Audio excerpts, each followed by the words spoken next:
दर्शकवृन्द नमस्कार। AP talk टाइममा स्वागत छ।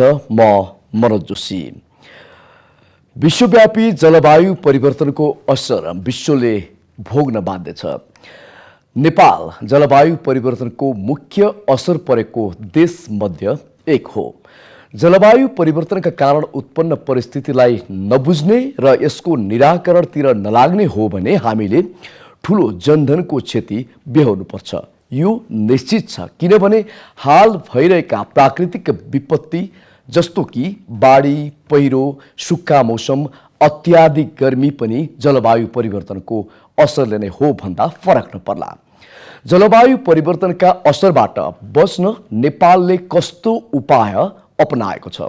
यसको असरबारे गरिएका अध्ययन के पूर्ण छन् त? कस्तो असर गरेको छ र भोलिका दिनमा कस्तो असर गर्ला? असर रोक्न उपाय के छ? कतिले बुझेका छन् त यो विषय भन्ने प्रश्न पनि उठ्छ। यस्तै विषय आजको छलफलको विषय हुनेछ। हामीसँग हुनुहुन्छ डाक्टर मधुसूदन अधिकारी। उहाँ वैकल्पिक ऊर्जा प्रवर्धन केन्द्रका कार्यकारी निर्देशक हुनुहुन्छ। डाक्टर साहब स्वागत छ। नमस्कार, धन्यवाद। कस्तो छ यहाँलाई? आराम हुनुहुन्छ? ठिक छु हजुर। अहिले विश्वव्यापी रूपमा चिन्ता र बहसको विषय बनेको मध्य प्रमुख विषय क्लाइमेट चेन्ज अर्थात् जलवायु परिवर्तन। यो भनेको के हो? हाम्रा दर्शकलाई सरल भाषामा बुझाइदिनुहोस्। अब जलवायु परिवर्तन चाहिँ अब जलवायु भनेपछि हामीले यो पृथ्वीको यो सञ्चालन प्रक्रिया नेचुरल एउटा साइकल छ, जुन हामी यो साइकलको विभिन्न आयामहरूबाट विभिन्न जीवजन्तु र वनस्पतिहरू यहाँ हुर्किने, बढ्ने र आफ्नो दिन क्रियाहरू गर्छन्। र पछिल्लो समयमा हामीले अब यो वैज्ञानिक विकासको, भौतिक विकासको जुन हामी प्रयास गऱ्यौँ गत 300-400 वर्षदेखि अत्यधिक रूपमा विकास निर्माणका कामहरू भए। सुरुमा हामीले विकास निर्माणमा जोड दियौँ। जुन विकसित देशहरू छन् उनीहरूले चाहिँ विकास निर्माणमा गर्दाखेरि वातावरणमा हुने प्रभावको चाहिँ त्यति आकलन भएन। विकास गर्ने एउटा सुरु भयो र पछिल्लो समयमा आएर हामीले के देख्यौँ भने मानवले गरिरहेका विकास निर्माणका कार्यले यो प्राकृतिक जलवायुको जुन चक्र छ त्यसमा असर पर्दो रहेछ, त्यसको ब्यालेन्सलाई बिगार्दो रहेछ। त्यो ब्यालेन्स बिगार्ने क्रममा जुन हामीले लक्षणहरू देख्यौँ, जुन चाहिँ अब यहाँ रहेका भविष्यमा रहने प्राणी र वनस्पतिको लागि पहिलाको जस्तो वातावरण नहुने देखियो। र यो असरलाई नै हामीले अहिले गएर के भनेको छ भने जलवायु परिवर्तन अथवा क्लाइमेट चेन्ज भनेर हामीले भनिरहेछौँ। यो चाहिँ मानव सृजित विकासबाट जुन बाई प्रोडक्टको रूपमा वातावरणलाई हानि पुगिरहेछ त्यसको क्युमुलेटिभ, त्यसको सम्पूर्ण असरको यो लेखाजोखाबाट निर्माण भएको परिस्थिति हो। हजुर, अहिलेको वर्तमान परिस्थितिमा विश्व जलवायु परिवर्तनको अवस्था हजुर के छ र नेपालको हकमा पनि यहाँले जोडेर भनिदिनुहोस्। अब यसमा कस्तो छ भने तपाईँको चाहिँ हामीले अलिकति अब यो परिवर्तन भनेको के हो त भनेर बुझ्नु पर्यो पहिला।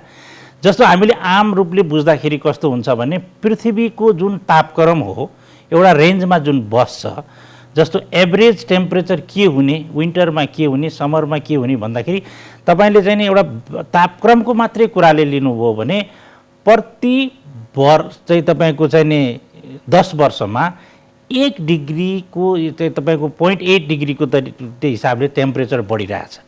र यो शताब्दीको अन्त्यसम्म 5 डिग्री टेम्परेचर बढ्दाखेरि तपाईँको जुन हाम्रो स्नो मेल्टिङको कुरा हो, समुद्रको सतह बढ्ने कुरा हो, त्यो स्नो ग्लेसियरहरू मेल्ट भएर हामीले अहिले चाहिँ जुन हिम लाइन चाहिँ 350 फिट माथि पुगिसक्यो।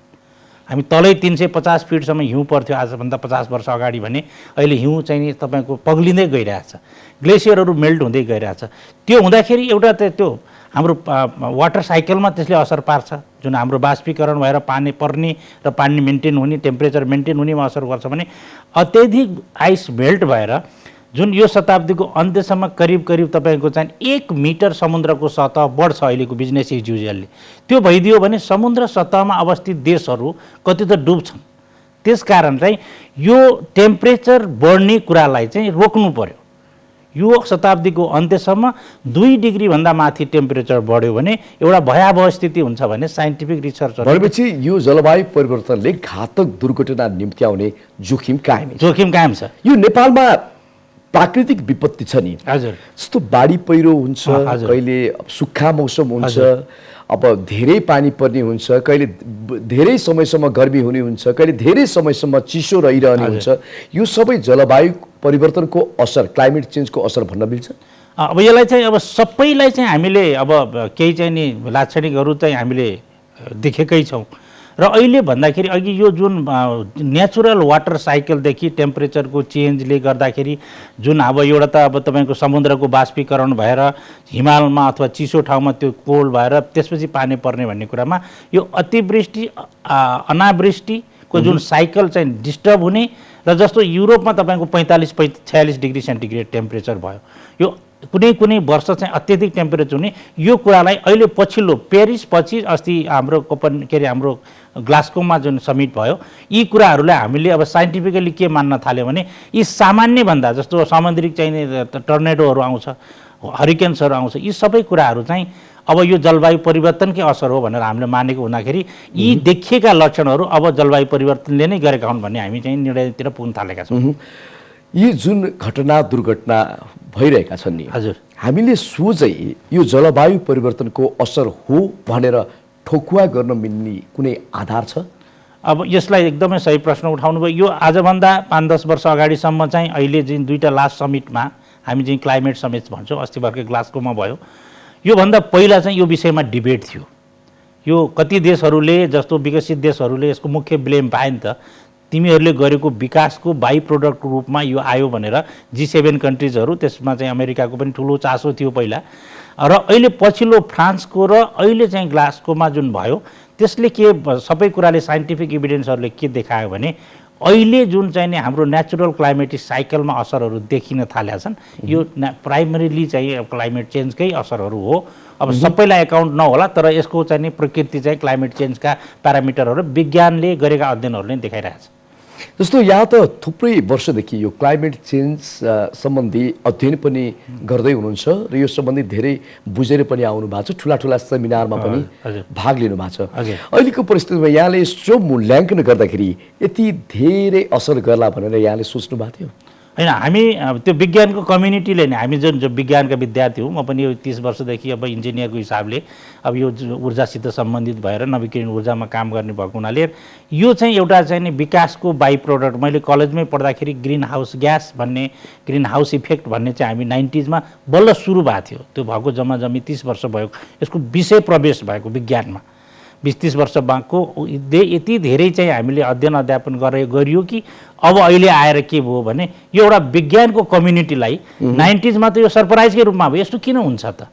अब यो चिजहरू तपाईँको चाहिँ जनावरहरू, हिउँहरू पग्लिने, ओजन होल भन्ने भयो, अनि ओजन होलका कारणले विभिन्न किसिमका रोगहरू आउने, यो चिज कहाँबाट सुरु भयो त? किन यस्तो भइरहेछ? पहिला त यस्तो हुँदैन थियो।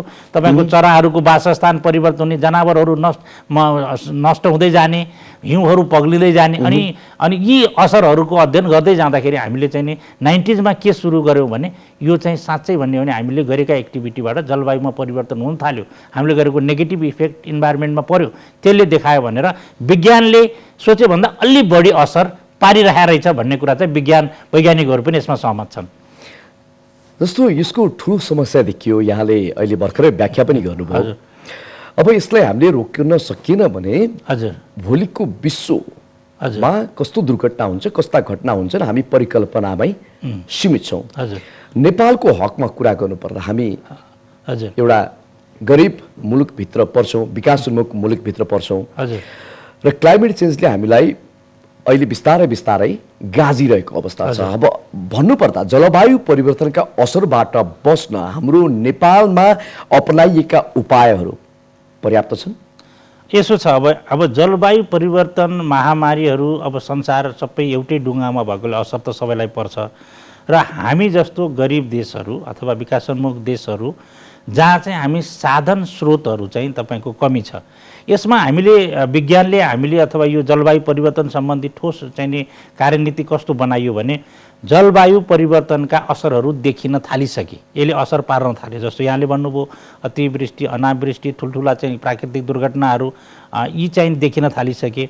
अब खेतीपातीको प्याटर्नमा चेन्ज हुन थाल्यो, वस्तुभावको चाहिँ प्याटर्नमा चेन्ज हुन थाल्यो, मानवका विभिन्न किसिमका व्यवहारहरूमा जलवायुको असर देखिन थाल्यो भने एउटा चाहिँ हामीले के भन्यौँ भने मिटिगेसन मेजर्स भन्छ।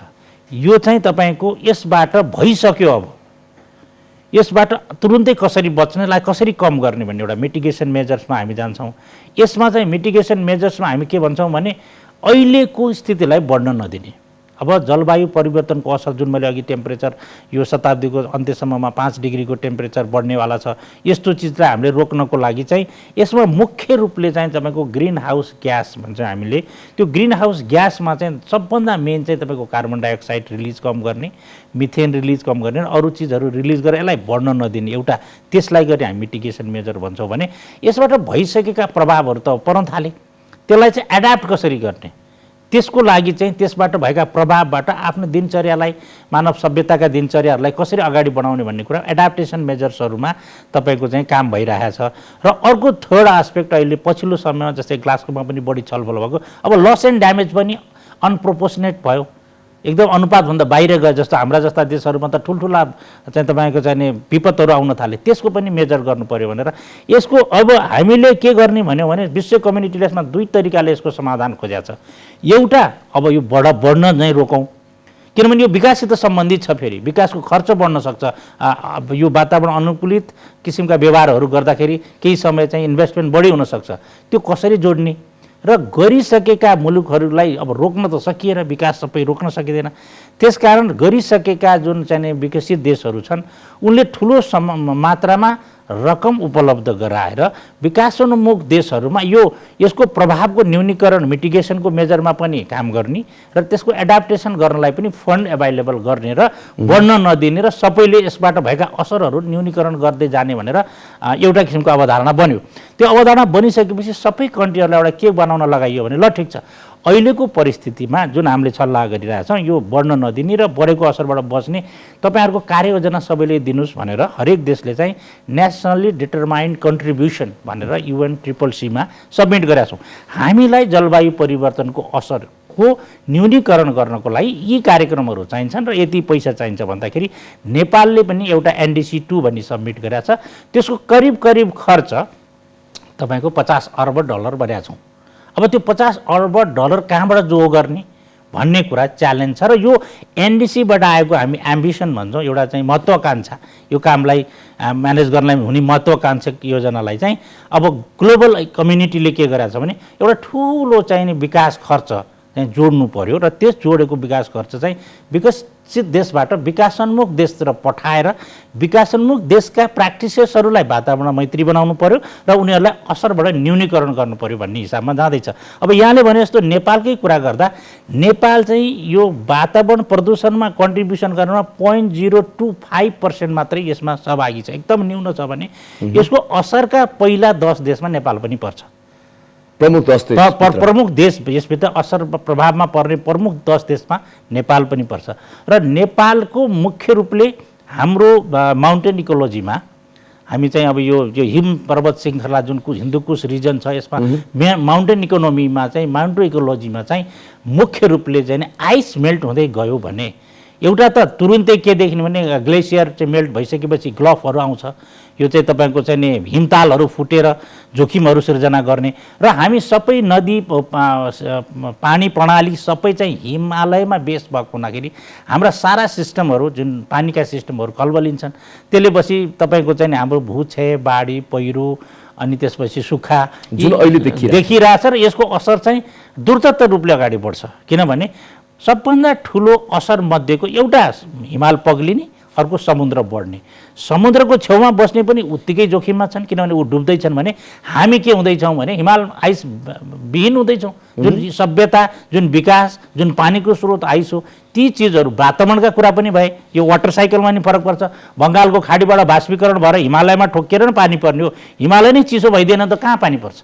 अब रोक्नको लागि के गर्नु पर्ला र सरकारले के गरिरहेको छ? यहाँ AEPC वैकल्पिक ऊर्जा प्रवर्धन केन्द्रका कार्यकारी निर्देशक पनि हुनुहुन्छ, तपाईँहरूको पहल चाहिँ के हुन्छ र तपाईँको पहल चाहिँ के हुन्छ? होइन, हामीले चाहिँ अब सरकार त अब ग्लोबल्ली यसमा लागेका छन्, अन्तर्राष्ट्रिय चाहिँ तपाईँको चाहिँ सबै कम्युनिटी सरकारले बुझाएको छ यस विषयमा? होइन, सबैले बुझ्छन् जस्तो लाग्दैन। कतिले बुझेर नि बुझ पछाएका छन्, कतिले यो विषयमा ध्यानै दिएका छैनन्। अब कति अब सेमिनार गोष्ठीमा मात्रै भाग लिने, होइन, लिखित रूपमा प्रतिबद्धता जनाएर व्यावहारिक रूपमा कार्यान्वयन कहिले हुन्छ भन्ने हो मेरो प्रश्न। अब हामीले अब मनोजीले भने जस्तै नेपालको सरकार विशेष गरेर यसको फोकल एजेन्सी हाम्रो वातावरण चाहिँ वन वातावरण मन्त्रालयमा छ, क्लाइमेट युनिट।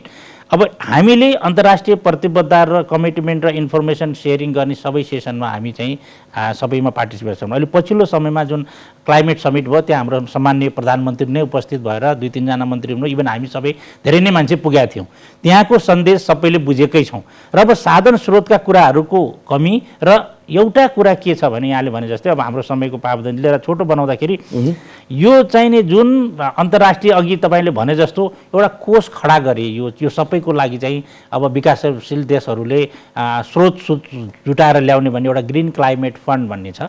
त्यो फन्डमा चाहिँ हामीहरू $1 ट्रिलियन को फन्ड बनाएका छन्। त्योबाट योजनाहरू ल्याएर कार्यान्वयन गर्नमा चाहिँ हामी चाहिँ सबै लागिरहेका छौँ। र त्यसको लागि अब आज यो संयोगवश चाहिँ नेपालको पहिलो एन्टिटी जसले त्यसमा एक्रेडिटेसन पायो, त्यसबाट प्रोजेक्ट आएर काम गर्न पायो, त्यो संस्था चाहिँ एपिसी हो। र त्यसमा अब म अहिले 2-3 वर्षदेखि छु र यो मैले गत 3 वर्षमा यो कम्प्लिट प्रोसेस गरेर एउटा 6 मिलियन को प्रोजेक्ट हामीले खाना पकाउने प्रविधि जुन धुवा निक्लिने प्रविधि, ग्यास निस्किने प्रविधिलाई रोक्ने भनेर हामीले 6 अरबको प्रोजेक्ट एउटा चाहिँ हामीले प्राप्त गरेका छौँ। भनेपछि वैकल्पिक ऊर्जा प्रवर्धन केन्द्रले 6 अरबको प्रोजेक्ट प्राप्त गर्यो। त्यसको उपलब्धि के हुन्छ? अब त्यो उपलब्धि एउटा हामीले के भनेको छौँ भने हाम्रो त्यसको उद्देश्य के छ भने हामी 10 लाख घरमा चाहिँ पोल्युटिङ फ्युल चाहिँ रिप्लेस गरेर क्लिन फ्युलबाट खाना पकाउँछौँ। इलेक्ट्रिक 5 लाख, अरू चाहिँ 5 लाख गरेर हामी खाना पकाउँछौँ। त्यस्तै गरेर वैकल्पिक ऊर्जाले गत 25 वर्षदेखि गरिराखेको अरू जस्तै हामी बायोग्यास बनाउँछौँ, हामी पानीको घट्ट बनाउँछौँ, हामी बिजुली निकाल्ने चाहिँ नि माइक्रो हाइड्रो बनाउँछौँ। ती सबैको पनि अन्तर्राष्ट्रिय UNCCC को जुन यो युनाइटेड नेसनको मेकानिजम छ त्यसमा अहिलेसम्म यो संस्थाले 50 लाख युनिट भनेको 50 लाख टन कार्बन डाइअक्साइड घटाएर करिब 3 अर्ब रुपियाँ चाहिँ पहिले पनि ल्याइसकेका छ। यो हिसाबले यो संस्था चाहिँ हाम्रो एउटा सानो प्रयास मात्र हो। यस्ता योजना अघि यहाँले भने जस्तो अब राष्ट्रव्यापी रूपमा यस्ता कार्बन घटाउने प्र्याक्टिसेसहरू गरेर नेपालले यो कोषबाट ग्रिन क्लाइमेट फन्डबाट बढीभन्दा बढी फन्ड ल्याएर हामीले विकास त्यस्तै किसिमले गर्ने। जस्तो अहिले पनि हामीले भन्दाखेरि हामी 60-65% खाना चाहिँ दाउरामा पकाउँछौँ। त्यो इमिडिएटली त्यो दाउराबाट निस्किने एउटा चुलोले 1.5 टन चाहिँ ग्यास निकाल्छ। त्यो घटाउनको लागि हामीले इलेक्ट्रिक कुकिङमा जानु पर्यो। अब सरलाई मैले के सोध्न चाहेँ भन्दाखेरि अब सरकारमा बसेका तपाईँ जस्ता बौद्धिक व्यक्तित्वहरूले यो विषयमा जानेका होलान्, बुझेका होलान्। तर यो सचेतना त आम नागरिकमा फैलाउनु पर्यो नि, गाउँ गाउँमा जानु पर्यो, टोल टोलमा जानु पर्यो, शहर शहरमा जानु पर्यो। यो क्लाइमेट चेन्जको असर यस्तो हुन्छ, यसले यस्तो गर्छ भनेर हामीले बुझाउन सकेनौँ भने यो क्लाइमेट चेन्जको असर त हामीले त प्रत्येक महिना, प्रत्येक दिन, प्रत्येक क्षण बेहोरिरहेका छौँ र बेहोर्छौँ पनि। के गर्दै हुनुहुन्छ त्यो सचेतनाको लागि चाहिँ? एकदमै सही कुरा गर्नुभयो। अब यो अहिले चाहिँ हामीले वास्तवमा हरेक व्यक्तिको प्रयासै क्लाइमेट मैत्री हुनु पर्यो। तपाईँ सचेत हुनु पर्यो। तपाईले सकेसम्म के बुझ्नु पर्यो भने मेरो गतिविधिबाट कति कार्बन उत्सर्जन भइरहेछ भने चेतना हुनु पर्यो। अब यो चेतनाको तह चाहिँ माथिबाट तलै जाला, अवेयर एजुकेटेड सोसाइटीबाट तल जाला।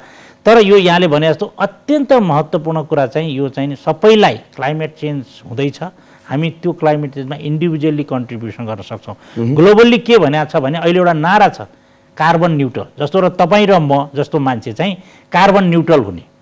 तपाईले गरेका गतिविधिबाट कार्बन उत्सर्जन हुन्छ भने तपाईले त्यसको कम्पन्सेसन हो। जस्तै एउटा रुख रोपियो भने एउटा रुखले 22 किलो ग्यास चाहिँ एब्जर्ब गर्छ प्रत्येक वर्ष। 22 किलो कार्बन डाइअक्साइड एब्जर्ब गर्छ एउटा रुखले। जस्तै तपाईँले भन्नु तपाईँको केसमा तपाईँ एउटा गाडी चढेर तपाईँले वर्षभरिमा मैले यति कार्बन रिलिज गर्छु भन्नु भने तपाईँले हिसाब गर्नुहोस्। तपाईँले 500 रुख रोप्यो भने 200 रुख रोप्यो भने तपाईँ न्युट्रल हुन सक्नुहुन्छ कि? अनि तपाईँ गर्वले के भन्न सक्नुहुन्छ? म गाडी चढ्छु, कार्बन निस्किन्छ, तर मैले यसको बदलामा 200 रुख रोपेको छु, जुन रुखले चाहिँ मैले निकालेको कार्बन चाहिँ एब्जर्ब गर्छ। त्यसकारण म कार्बन न्युट्रल छु। मैले पृथ्वीलाई बोझ गरेको छैन। म चाहिँ कार्बन न्युट्रल सिटिजन हो, आम अवेर सिटिजन, ग्लोबल सिटिजन भन्ने यो चेतना माथिदेखि तलसम्म लानुपर्छ। यसमा केही प्रयास भएका छन्। यो संस्थाले यो ग्रिन क्लाइड फन्डको चाहिँ रेडिनेसको प्रोजेक्ट पनि ल्याएको छ र केही इनिसिएटिभहरू जस्तै अब तपाईँकै एउटा चाहिँ नि यो एपी न्युजले एउटा इनिसिएटिभ गर्यो युनिटी फर सस्टेनेबिलिटी भन्ने, जसमा क्लाइमेटको कुरा गऱ्यौँ। त्यसमा पनि हामी उहाँलाई खोज्दै मै आफै खोजेर आएर शर्माजीलाई भेटेर ल के गर्नुपर्छ हामी छौँ है भनेर हामी गइरहेको छौँ। तर अब प्रयास चाहिँ पर्याप्त छैनन् मनोजजी, होइन? अब हामी जुन परिस्थितिमा छौँ, हाम्रा अरू समस्याहरू त्योभन्दा जटिल छन्। खानेपानीका, शिक्षाका, समाजका, बेरोजगारीका, अब मान्छेका चेतना दिन बिहान बेलुकाको चाहिँ खान अप्ठ्यारो छ। तर यहाँले भने जस्तो अब एउटा टाइम एकदम आइसक्यो, बौद्धिक वर्ग, नेपाल सरकारका निकायहरूले सचेत नागरिक र जुन चाहिँ सामान्य हिसाबको जीवन प्रक्रियामा चाहिँ कार्बन पनि सचेतनाको चाहिँ वस्तुलाई जोडेर आफ्नो जीवन निर्वाह गर्न सक्छन्। त्यो लेभलमा पहिलो प्रथम चाहिँ भोलिन्टरी लानु पर्यो। ल है स्वेच्छाले घटाउँ, हामी गुड सिटिजन हौँ भन्नु पर्यो। त्यो पछि त्यो बौद्धिक वर्गले पनि मानेन भने त्यसलाई कानुनको बाध्यात्मक बनाउनु पर्यो। जस्तो तपाईँ अब पेट्रोल कार्ड चढ्नुहुन्छ, इलेक्ट्रिक कारको चाहिँ हामी 5 वर्षपछि नचढ्नुहोस् है मनोजजी भन्छौँ। तपाईँलाई सबै फेसिलिटी भएको बजारमा इलेक्ट्रिक कार हुन्छ भने म पेट्रोलै कार चढ्छु भने तपाईँलाई बढी ट्याक्स लाउनु पर्यो। तपाईँले काठमाडौँको रिङ रोडभित्र तपाईँको कार छिर्न दिनु भएन if you are not electric clean car. त्यस्तो खालको पछि अब्लिगेटरी चाहिँ सिस्टम राखेर डाक्टर साहब जस्तो यहाँले भन्नुभएको यो प्रयास चाहिँ अब जारी रहला। हामीले सकेसम्म जलवायु परिवर्तनको असरबाट हामी कसरी बस्ने भन्ने उपायमा अब सम्बन्धित निकाय केन्द्रित हुनुपर्ने जरुरी छ। अहिले भइरहेका उद्योग व्यवसाय कतिपय अवस्थामा यहाँबाट निस्किने धुवाँदेखि लिएर प्रदूषण र सडकमा गुड्ने पुराना गाडीहरूले जुन कालो धुवाँ फाल्छन् नि, हजुर, यसको असर पनि हामीले भोगिरहेछौँ। अब यी जति पनि कुराहरू छन् रोक्नको लागि सम्भावना छ हामीसँग, होइन? अब यसो छ, सकिन्छ। दुईटा तरिकाले हामीले अब सोच्नुपर्छ। अघि अब कानुनहरू पनि बन्दैछन् भन्न त। जस्तो तपाईँको एउटा कुरा त प्रत्यक्ष हामीले के देख्यौँ भने एउटा कोभिडको इक्जाम्पल दिँदाखेरि काठमाडौँमा लकडाउन भएर भेहिकल नचल्दाखेरि क्लिनर भयो नि। भेहिकलर पोल्युसन मात्रै काठमाडौँ सिटीमा कति रहेछ भन्ने हामीले चाहिँ त्यो पहिलो कोभिडको लहरमा देख्यौँ। जब हामी 20-22 दिन कम्प्लिटली बन्द गऱ्यौँ, काठमाडौँ त एकदम हिमालदेखि नै स्वच्छ भयो भनेर हाम्रो पत्रिकामा आउनु थाल्यो, मिडियामा आउनु थाल्यो। भनेपछि काठमाडौँमा भेहिकुलर पोल्युसन अत्यधिक छ। अब यिनलाई इलेक्ट्रिफाई गर्यो भने, इलेक्ट्रिक भेहिकलमा कन्भर्ट गर्यो, जसले मिनिमम चाहिँ तपाईँको चाहिँ निकाल्यो भने एउटा चाहिँ तपाईँको इमिडिएट सल्युसन हुन्छ।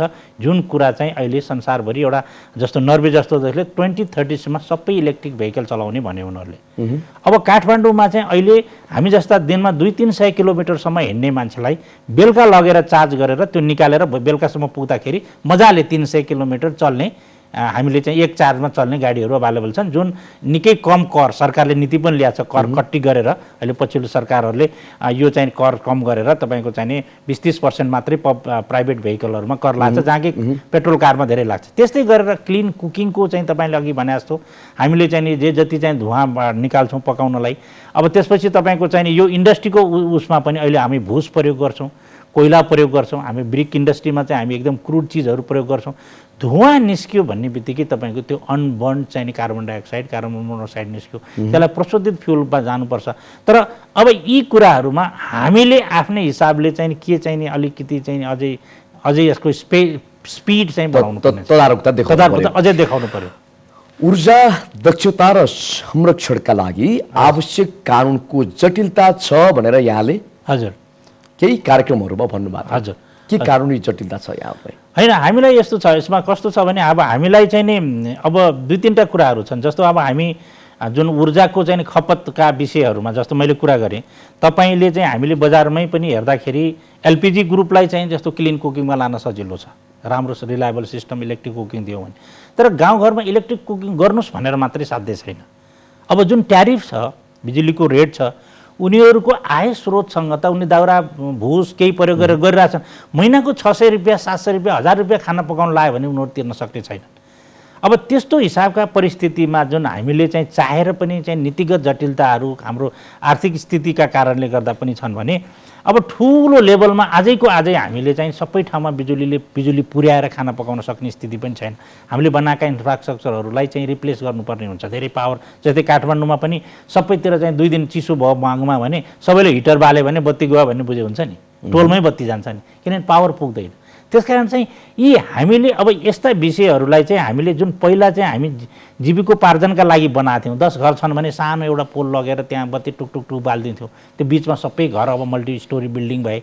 अब इत्यादिले गर्दाखेरि हाम्रा केही टेक्निकल असजिलाहरू छन्, केही नीतिगत असजिला छन्, केही सामाजिक आर्थिक असजिलाहरू छन्। यी विषयहरूमा सरकारले एक किसिमको कमिटमेन्ट, अहिलेको सरकारले जस्तो अहिलेको मन्त्रीज्यूले 20 युनिटसम्म फ्री गर्ने भन्नुभयो, 150 युनिटसम्म फ्री गर्ने कि भन्ने चलेको छ। हालाकि त्यो चाहिँ राष्ट्रको सम्पत्ति हो, त्यो कर कम उठ्ला, राजस्व कम उठ्ला, तर वातावरण र हाम्रो चाहिँ अरू इम्पोर्टहरू रिप्लेस गर्ने, एलपिजी रिप्लेस गर्ने, पेट्रोल रिप्लेस गर्ने, डिजल रिप्लेस गर्ने। अहिले डिजल पेट्रोलको भाउ देखिराख्नु भएको छ यहाँले। अब खबर एक एक गाडी नै चलाउन नसक्ने स्थिति भइसक्यो सामान्य हिसाबले। त्यसो हुँदाखेरि अब यी जटिलताहरूलाई अहिले पनि तपाईँको फेरि हामी चाहिँ नीतिभन्दा बाहिर छौँ भनेर कुराहरू समाचारमा आइरहेको हुन्छ। कहाँ छुट दिने, केलाई इम्पोर्ट दिनेमा हामी पाएछौँ, अलि व्यापारी पोस्ने खालको भयो, के हुने भयो भनेर कुरा भइरहेको छ। त्यस कारण समग्र आम जनताको राहत, मासलाई राहत हुने किसिमका कार्यक्रमहरू, यो ऊर्जासित सम्बन्धित कार्यक्रमहरू पनि ल्याउनु पर्नेछ। यो हामीले तत्कालै यो कामको परिमार्जन गर्नुपर्ने पनि देखियो। केही नीतिगत परिवर्तन गर्नुपर्ने भयो। अब ऊर्जा उत्पादन गर्ने साधनलाई हामीले जलविद्युतमा हामी धनी छौँ, जलविद्युत उत्पादन गर्ने हो, त्यो बाहेक अरू स्रोतहरू पनि उत्पादन गर्नु पर्यो, अरू स्रोतलाई पनि परिमार्जित गर्नु पर्यो। यी च्यालेन्जहरू हामी कहाँ छन्। अन्तिममा हाम्रा टेलिभिजन हेरेर बसेका दर्शकलाई यो क्लाइमेट चेन्ज अर्थात् जलवायु परिवर्तनको असरबारे र यसबाट बच्नको लागि के गर्नुपर्छ भन्ने छोटो सन्देश के दिन चाहनुहुन्छ यहाँले? यो एकदमै ठुलो विषयवस्तु हामीले छलफल गऱ्यौँ। यो हरेक व्यक्तिले यो चाहिँ एक प्रकारले आफू सचेत भएर आफ्ना गतिविधिबाट सकेसम्म वातावरण प्रदूषण हुने क्रियाकलापहरू नगर्ने। विशेष गरेर अब जुन मान्छेलाई हातमुख जोड्नै छ तिनी मान्छेलाई यो सन्देश अलि पछि प्रयोग होला, तर जुन मान्छेलाई एक प्रकारको चेतना छ, एक प्रकारको सक्षमता पनि छ, तिनी मान्छेहरू अब वातावरण मैत्री हुनुपर्छ। हुनु भएन भने त्यसलाई चाहिँ हुनुस् भन्नुपर्छ, हुनुस् पनि भन्नु भएन भने त्यसलाई चाहिँ हामी ल तपाईँ हुनै पर्छ भनेर कानुनी रूपले बाध्यता गर्नुपर्छ। तर पहिलो चरण के हो भने सरकारले चेतनाको कार्यक्रम गरेर सबैलाई भोलिन्टियरली कार्बन मैत्री व्यवहारहरू गर्नलाई हामीले आह्वान गर्नुपर्छ। यहाँसम्म आएर आफ्ना महत्त्वपूर्ण भनाइ राखिदिनु भयो, त्यसको लागि डाक्टर साहबलाई धेरै धेरै धन्यवाद। धन्यवाद मदनजी, र एपी न्युज परिवारलाई पनि म धन्यवाद दिन चाहन्छु। धन्यवाद। दर्शकवृन्द, आज हामीले कुराकानी गऱ्यौँ क्लाइमेट चेन्ज अर्थात् जलवायु परिवर्तनको विश्वमा पर्दै गएको असर र विशेषतः हामीले भन्नुपर्दा नेपाल पनि जलवायु परिवर्तनको प्रमुख असर परेको डाक्टर साहबले भन्नुभयो 10 देशमध्ये हामी पनि छौँ। यसले भोलिका दिनमा कुनै घटना, दुर्घटना, ठुलै कुनै त्यस्तो चाहिँ घटना ननिमित्त होला भन्न पनि सकिँदैन र अहिले भइरहेका जति पनि विपत्ति छन् यसको केही न केही असर जलवायु परिवर्तनसँग जोडिएको छ। यसका चुनौतीहरू पनि थुप्रै छन्। यसलाई निराकरण गर्नको लागि, जलवायु परिवर्तनको असरलाई रोक्नको लागि तपाईँ हामी आफै सचेत हुनुपर्ने अवस्था छ। हामीसँग हुनुहुन्थ्यो डाक्टर मधुसूदन अधिकारी, उहाँ वैकल्पिक ऊर्जा प्रवर्धन केन्द्रका कार्यकारी निर्देशक हुनुहुन्छ। AP1 हेर्दै गर्नुहोला। नमस्कार।